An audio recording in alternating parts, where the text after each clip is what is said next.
বজ্র কঠোর আওয়াজ তুলি পাহাড় ছাপিয়ে, হাল জামানার ফেরাউনের প্রাসাদ কাঁপিয়ে।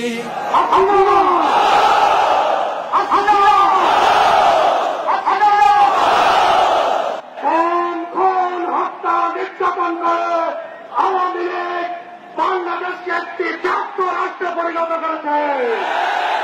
এদেশের সমৃদ্ধ অর্থনৈতিক কাঠামোকে ভেঙে ফেলেছে আওয়ামী লীগ সরকার। এই শান্ত শীতল ভূভাগে যে আগুন ধরালো, ভাতৃপ্রতিম সমাজ ধারায় হিংসা ছড়ালো, সেই স্বৈরাচারীর দের কবর রক্তে নাচুক তপ্ত খবর প্রাণ যদিও যায়। ইসলামী ছাত্র শিবিরের উপর অমাননীয় নির্যাতন চালিয়ে ইসলামী ছাত্র শিবিরকে নিশ্চিহ্ন করার প্রয়াস চালিয়েছে। জাতিবাদীরা তাকিয়ে দেখো, ইসলামী আন্দোলনকে নিশ্চিহ্ন করা যায় না। ইসলামী ছাত্র শিবিরকে নিশ্চিহ্ন করার শক্তি তোমাদের নেই।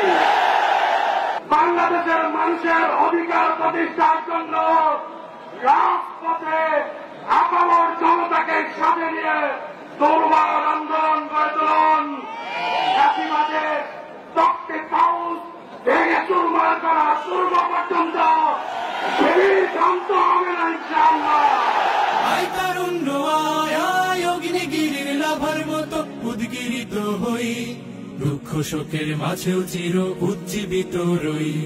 আজকের এই সমাবেশ এই সরকার বেশিরভাগের সরকারের পতনের জন্য। আজকের এই সমাবেশ 2006 সালের 28শে অক্টোবরের ঐতিহাসিক প্রতিশোধ গ্রহণ করার সমাবেশ।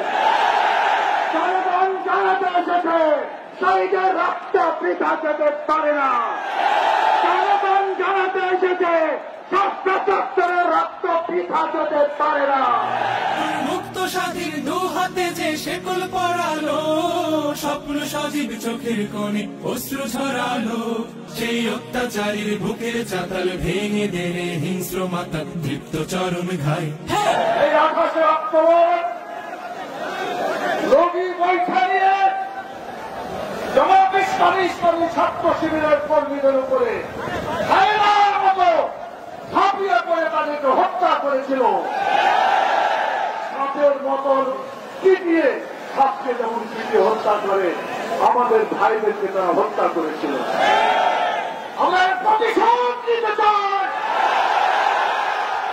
আমাদের প্রতিশোধ হত্যার বদলে হত্যা নয়। আমাদের প্রতিশোধ আমাদের ভাইরা যে কারণে শহীদ হয়েছেন, আল্লাহ তাআলা যেন তাদের সেই কাম্য যে ছিল আল্লাহর আইন এবং সত্যের শাসন কায়েম করা, বাংলাদেশে কোরআন এবং সুন্নাহর আইন চালু করে আল্লাহর আইন এবং সত্যের শাসন চালু করে আমরা প্রতিশোধ নিবই ইনশাআল্লাহ। আয় তারুণ্য আয়